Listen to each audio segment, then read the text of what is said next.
Just nice, deep, precise. Out of all you fighters that I see getting on, doing the mitt work or the pad work, whatever you want to call it, I see y'all doing all this. Gervonta "Tank" Davis is furious after seeing Jake Paul train with none other than Floyd Mayweather ahead of their potential clash.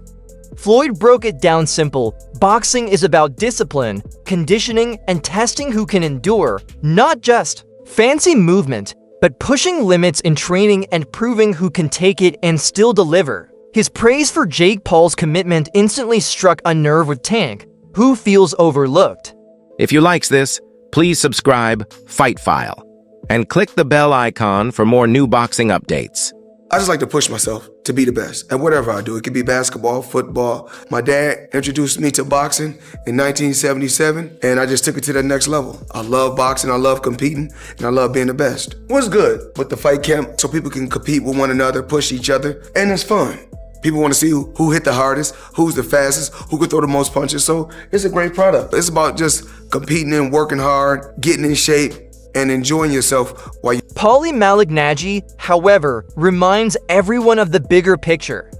Whatever tension exists between Tank and Floyd today, there's no denying Floyd's influence on Davis's career. It was Mayweather who sharpened Tank's technique, instilled discipline, and gave him the foundation that separates elites from everyone else. Even if Tank downplays it now, those years under Floyd's mentorship helped create the champion he is. Was a flashy guy, and I actually liked that win for Gervonta. Ryan Garcia. Ryan Garcia, a lot of fluff again because he's a YouTuber who's never accomplished anything else besides being a YouTuber.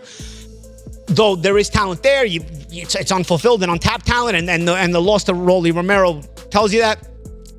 So what has Gervonta Davis created, aside from being a manufactured creation that got a big push from Floyd Mayweather? Let's be honest here. A big push from Floyd Mayweather.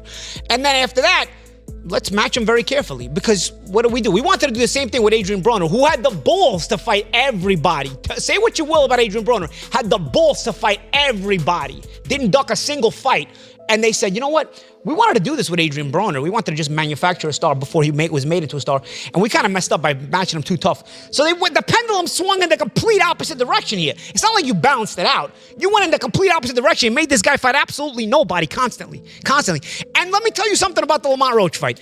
He's a 16-1 underdog going into the fight because they knew they didn't want to fight anybody who was a risk. There's a reason he's ducking the Lamont Roach rematch now. Because now you realize, wow, this guy is a threat. But Jeff Mayweather cuts right to the core issue: size.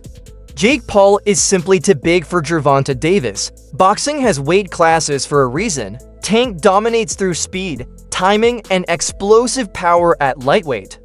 Paul, by contrast, has been fighting at cruiserweight, carrying a completely different frame. For Jeff, putting them in the same ring isn't just unfair, it's dangerous. It's kind of weird, because Jake Paul is extremely bigger than Tank. And I mean, but with it being exhibition, it makes sense. It's fine. He got a big name that he's going to be fighting. But I mean, it really makes no sense because he's going to be weighing over 200 and some pounds. Tank's going to probably be weighing maybe at the most 147, 150. So I don't even understand why the fight is happening. Promoter Eddie Hearn agrees, but takes it further. He warns that boxing and entertainment must remain separate, and a fight like this dangerously blurs the line. To him, this isn't true competition.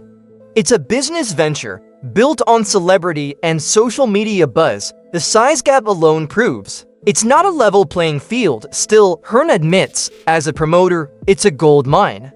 Ticket sales, headlines, and pay-per-view numbers would explode, even if purists hate what it means for the sport. Next year, and they always said that there was a chance that Jake would fight in November. I think, wasn't I the one that broke Jake Paul against Gervonta Davis 6 months ago or something? I knew that they'd agree that deal. I didn't know they were about to announce it then, but I did know that they'd agreed that deal previously. So I don't like it, if I'm honest. I mean, I think we need to really differentiate between boxing and an entertainment concept, and that's what that is. It's a freak show. It's entertainment. It's a lightweight fighting a cruiserweight. You know, with, I don't know, is it bigger gloves and certain minutes per round? I don't know what it is, but, you know, I understand the market and I understand this freak show shock kind of the world mentality of people potentially tuning in. Is that a step too far? Maybe. I mean, I hated Jake Paul against Mike Tyson, but it did massive numbers. I hate Jake Paul against Gervonta Davis. It'll probably do massive numbers. So that's when you really have to differentiate yourself between, just because you don't like it doesn't mean it isn't going to do good business. Now, whether you want to be involved with it is another kettle of fish. I don't want to be involved with it, but I do respect the fact that it's going to do big numbers. It's just not boxing. And I don't think we should promote it as boxing. In the meantime, then, Eddie, where does that leave you with Anthony Joshua? Are you exploring other options for the end of this year, or are you still looking at that fight for the beginning? Yeah, no, we're not interested in the Jake Paul fight right now. After that, I mean, like, you know, we're not going to wait around till November. Is it November or December, whenever it is, and see how he gets on. I mean, if he gets chinned by Gervonta Davis, we can't exactly make the Anthony Joshua fight.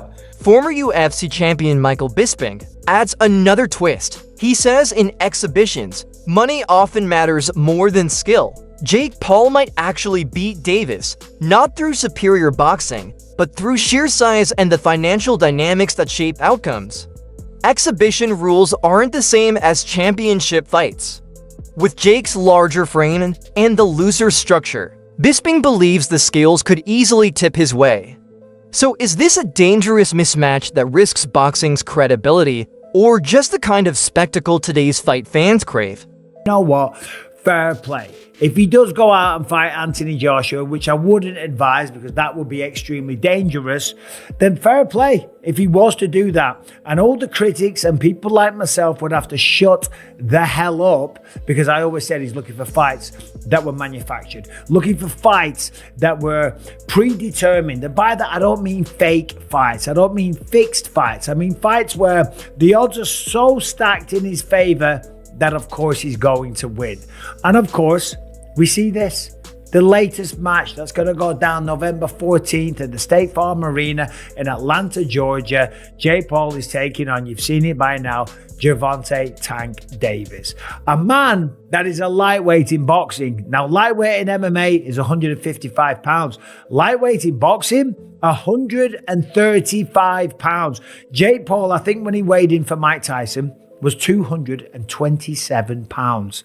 Official weight, 227.2 pounds. That is, if I'm not mistaken, a 92-pound weight difference. Almost a 100-pound weight difference. It's insane. Let's say he comes in at 200 pounds. It's still a 65-pound weight advantage, which is absolutely ridiculous. How can you be out there claiming to want to fight the best people on the planet and then going out there and taking on a guy that is maybe 92 pounds heavier, that is at least 65 pounds heavier than you? That is called one thing. That's called being a bully. It was bad enough when he fought Mike Tyson, a man that was 58 years old, and he was walking around like, I just beat the baddest man on the planet. I just destroyed Mike Tyson and went out there and I beat him, and him and his brother are all celebrating and shit like that. It's like, dude, what are you doing? Drop your thoughts in the comments. That's it for today's video. Stay tuned until next time.